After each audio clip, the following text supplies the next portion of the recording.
Bonjour, dans cette vidéo complément au logarithme et exponentiel, nous allons découvrir 8 nouvelles formules. Nous verrons comment les retrouver et les retenir afin de faciliter leur mémorisation. Et dans un second temps, nous verrons comment les utiliser très concrètement. En terminale, la croissance comparée consiste à comparer les croissances respectives de trois fonctions. La fonction exponentielle, la fonction y égale x et la fonction logarithme népérien. Il est très clair graphiquement que l'exponentielle croît beaucoup plus vite que la fonction x, qui elle-même croît beaucoup plus vite que le logarithme népérien. La première limite à retrouver est celle de e de x sur x quand x tend vers plus l'infini. E de x et x tendant tous deux vers plus l'infini, on est face à une forme indéterminée de type infini sur infini. Or on a vu que e de x grimpe beaucoup plus vite que x, d'après la croissance comparée, et donc leur rapport va tendre vers plus l'infini quand x tend vers l'infini. Si vous avez un doute, vous pouvez faire un test en remplaçant par exemple x par 100 et vous trouvez un résultat gigantesque, ce qui vous confirme le résultat. Évidemment, ces deux techniques ne sont pas des démonstrations, celle-ci sera faite dans une autre vidéo. Limite de x sur e de x, toujours quand x tend vers plus l'infini, on a à nouveau une forme indéterminée puisqu'on a l'infini sur l'infini.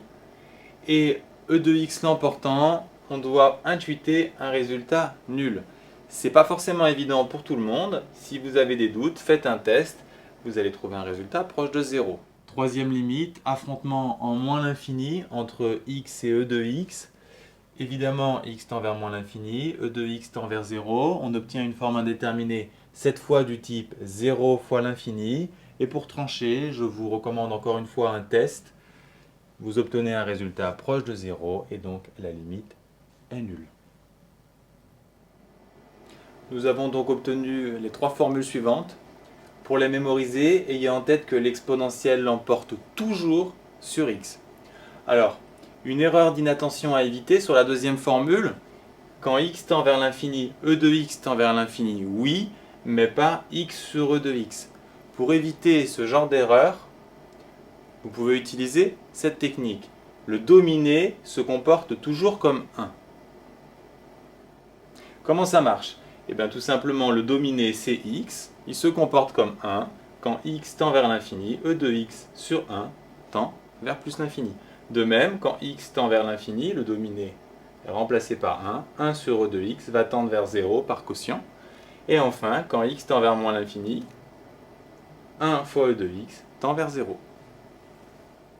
Cette technique est très importante puisqu'elle permet également de retrouver les trois formules mettant en jeu le logarithme et x. En effet, le logarithme est toujours dominé par x. Nous allons donc pouvoir utiliser notre astuce pour les affrontements ln(x). Ici, le dominé, c'est le logarithme. Donc quand x tend vers l'infini, 1 sur x tend vers 0 et donc ln de x sur x aussi. Quand x tend vers l'infini, x sur ln de x, le logarithme se comporte comme 1. Ça va donc tendre vers plus l'infini. Et même chose pour le dernier, le logarithme est remplacé par 1. Et donc, on obtient le résultat. Dans les exercices, par exemple face à e de x sur x plus 1, quand x tend vers plus l'infini, vous pouvez avoir envie d'utiliser les techniques vues précédemment. L'exponentielle l'emporte toujours sur x et donc x tend vers plus l'infini. Non, interdit, il faut absolument faire apparaître la formule du cours. Et pour cela, il faut transformer l'expression e de x sur x plus 1 en forçant e de x sur x. Ici, c'est un peu technique, il faut compenser en multipliant par x sur x plus 1. Ensuite, c'est un travail sur les limites. E de x sur x tend vers l'infini, en plus l'infini. Et x sur x plus 1, toujours en plus l'infini, tend vers 1. Et donc, le produit de ces deux expressions va tendre vers plus l'infini. Même chose, face à e de x plus 3 sur x, interdit d'utiliser les idées, il faut faire apparaître la formule. E de x plus 3 sur x peut être réécrit e de x sur x fois e de 3, d'après les propriétés algébriques de l'exponentielle, puisque e de x sur x tend vers l'infini quand x tend vers l'infini, et que e de 3 est une constante positive, le produit va tendre vers plus l'infini. Vous pouvez ici également utiliser une autre idée, e de x plus 3 sur x est plus grand que e de x sur x, et conclure par les inégalités sur les limites. Troisième exemple, un peu plus technique, limite quand x tend vers l'infini de ln de 5x plus 4 sur x. On peut tout de suite deviner la réponse puisqu'on sait que le logarithme est dominé par x. On a envie de conclure 0, mais on n'a pas le droit, il faut rédiger, il faut expliquer. Il faut transformer l'écriture. ln de 5x plus 4 sur x, on factorise par x, on a bien 5x plus 4. Ensuite, il faut utiliser les propriétés algébriques du logarithme. ln de a fois b donne ln de a plus ln de b. On obtient donc cette expression. Et en coupant en deux, entre guillemets, la fraction, on obtient l'expression suivante. Maintenant, pour la rédaction, reportez-vous à votre cours sur les limites. Voici les étapes. Quand x tend vers plus l'infini, 4 sur x tend vers 0. Puis 5 plus 4 sur x tend vers 5 par somme. Puis le logarithme de l'expression tend vers ln de 5 par composition.